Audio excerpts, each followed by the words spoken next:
Welcome to The Creative Push, an intimate and diverse podcast for creators. Here, artists and makers of all kinds share tips, knowledge, advice, and inspiration that you can learn from. I'm your host, Sherry O'Neill, a photographer, artist, and educator. This podcast is part of my Learn and Create platform, helping artists further their education through creativity, art, and business.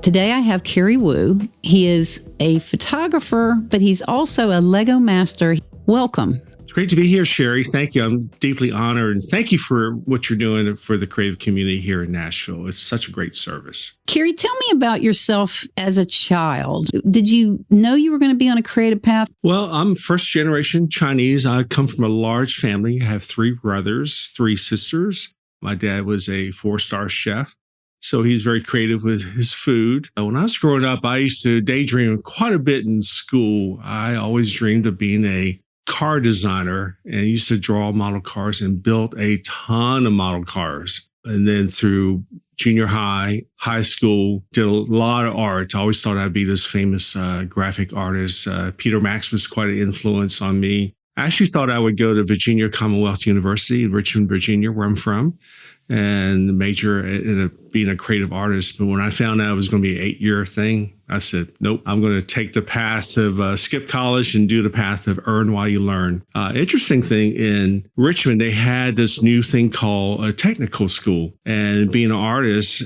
I didn't know that as a printer, you could print 100 copies of your original. So that was a whole new experience for me. So I came out of high school, became a printer, 4-color printer, and that's how I kind of got my deep immersive thing into being a creative person. So what was your first job? My first job out of high school, I was a printer for a paint company called Pratt & Lambert. I would print the labels that go on paint cans. Meanwhile, I discovered a love for music. When I was a paper boy, I used to listen to transistor radio. In fact, I grew up on the transistor radio versus TV. And one day, I think this is a very pivotal moment for me. I stumbled into this hippie head shop. The guy said, here are 3 albums you need to enjoy. It was Emerson, Lake and Palmer, their first album, Crosby, Stills, Nash, and this album called Super Session. It totally changed my whole view of music. So I used to stare at all the cardboard. I would spend hours looking through records and look at all the cardboard sleeves and things like that. Develop a healthy appetite for concerts.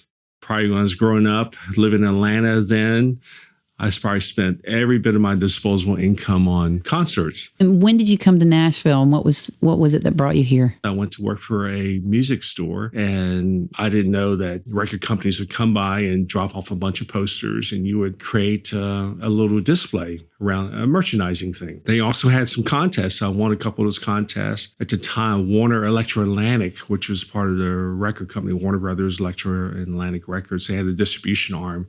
So they're opening up a Nashville market to help open up the country music market. So they offered me a job, and boom, here I was in Nashville, I think in 1977. Came up here, and I was the guy that not only do marketing and merchandising for new releases, but also visits all the record stores, in Kentucky and Tennessee. I wanted to design albums at that point. And so merchandising was a good way to kind of dabble in that. That fueled a lot of success. Maybe 4 years in, I won National Merchandiser of the Year for the company.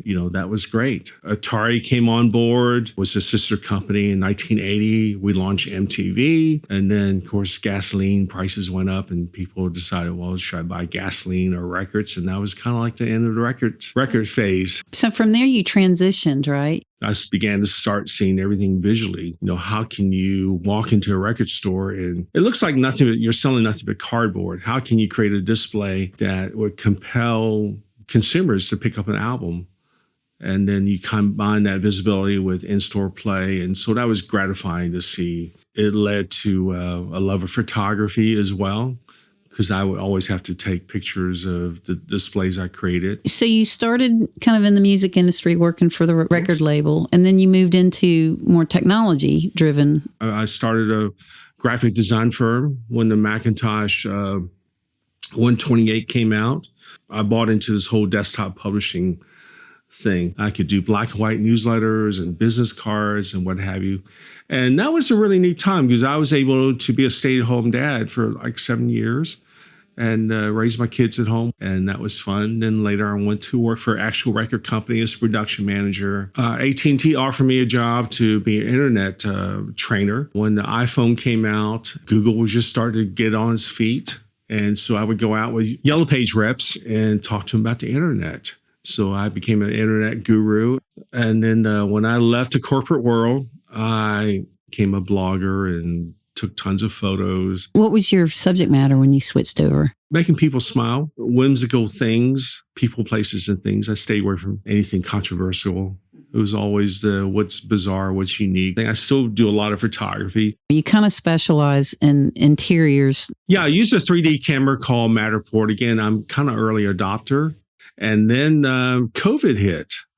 Everything shut down, events. So I went to the state and got myself deemed as an essential worker during COVID. And then I was covered up photographing every possible interior, high-rise, luxury condos, buildings. And so, looking back, COVID's been really good to me. I studied a lot about branding, so I wanted to launch my brand on top of someone else's brand, which is Google. So I became a Google 360 photographer. Hey guys, thanks for listening. I hope you're enjoying the Creative Push. This show is a labor of love, and it sure would help if you'd click the subscribe button, share with your friends, and give me a thumbs up rating. If you want to support the podcast, you can offer a small monthly donation to help sustain the work and time it takes to produce future episodes. And you can cancel at any time. Click the link in the show notes for more information. Any support is greatly appreciated, and I'm glad to have you here. Now let's get back to the show. So tell us how you went from all of those creative areas, including your last, which was photography, and segued into Legos. How did that happen? I went to an architectural photography conference in Las Vegas.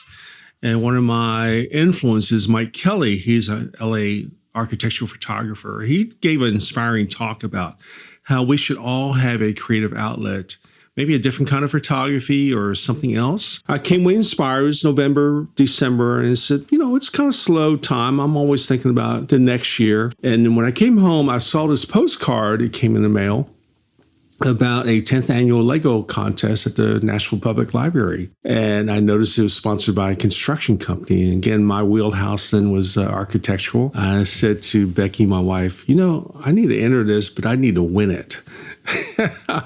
And so I did. I created a little city. Won 3 first places, best of show, best adult, best construction. The following year, I did the same kind of thing, added more buildings and reimagined it. And again, won some top honors again. And that kind of fueled my fire. There was a Lego show in Lebanon by 3 artists, a guy named Rocco, Jonathan Lopes, and Paul Heffington, and they did all kinds of architectural artistry kind of things. I showed them my website, and they encouraged me, you need to do this.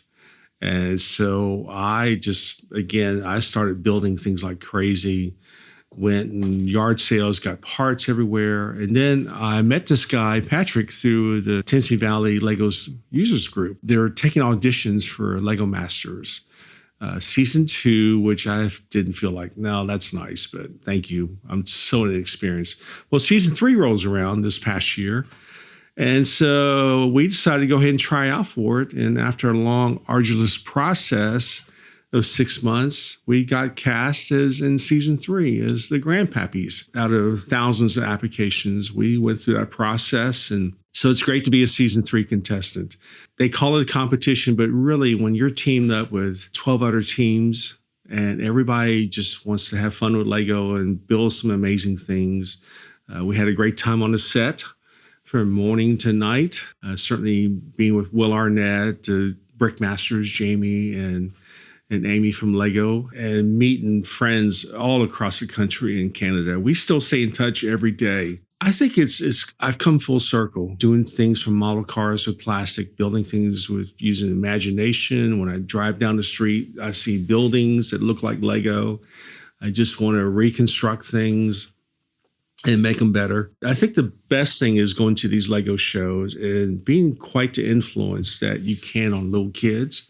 And certainly being an older guy, there are a lot of older people, especially in assisted living homes, are building Lego now. Patrick and I will go to shows. We'll sign maybe 1,000 autographs that weekend. When you can influence kids from 5 to 90-year-olds to do Lego, it's an expensive hobby, but I can't think of anything that brings me more joy than to create. And that's the whole thing of just constantly pushing yourself to be creative in whatever you do.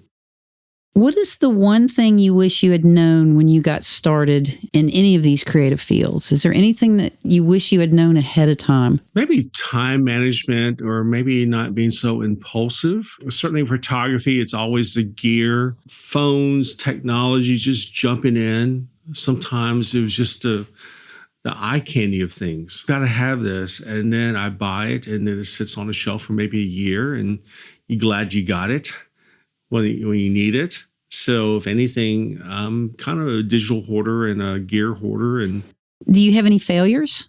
Not asking for advice, or if you're a little too hard on yourself from a creative thing, or maybe not pushing yourself to try a little harder, give a little extra effort. Who are your primary influences? People who really want to give back to the community. I think of Sal Sincata from Shutterfest. There are great influences everywhere. You just have to kind of dig.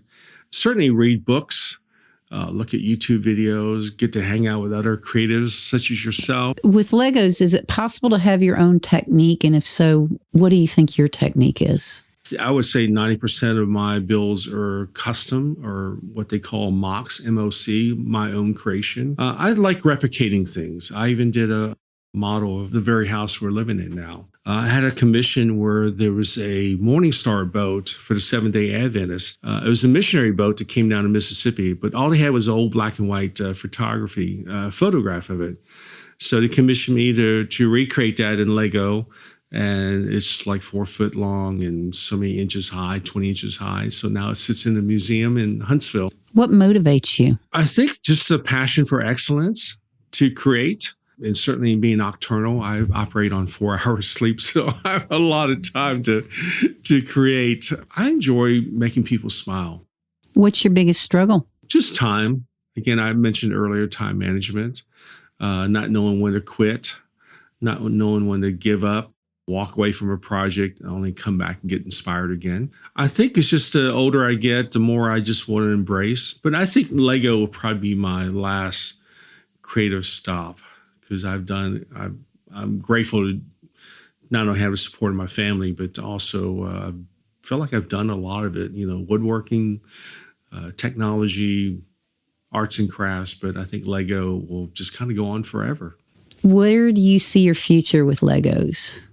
I think if I had a dream thing, I'd like to probably make a convention circuit like the 3 artists that I mentioned before, Jonathan, Rocco, and Paul, is just to hook up with it's kind of like joining a Lego circus and be an artist that will display their wares and do some workshops, inspire people. People can see you on season 3 of the Lego Masters? Right. The season just wrapped up. And that's on Fox? That's on Fox and Hulu. You can watch the Australian version as well. The community is amazing, the Lego Masters community. I'm still friends with contestants from season 1, 2, and a lot of Australian people as well, New Zealand. If you just want to be inspired by taking these little bricks and create something that you're only limited by your imagination, it's fascinating. I would encourage anybody to do that. Well, thank you so much, Kerry, for being on the Creative Push. Thank you, Sherry. Again, it's a great honor to be on a Creative Push. Let's spend some time and let's create something that make people smile. Thank you so much for listening. As always, my intention is to offer you inspiration that excites you to want to get out there and create something amazing. Be sure to check out some of the other episodes, and if you like what you've heard, please help spread the word. Give this a thumbs up, subscribe, follow, and share with others. There's more information in the show notes, including links to other great stories, tips, and resources. Drop me a message or comment at any time, and I hope you will sign up to be a part of this creative tribe.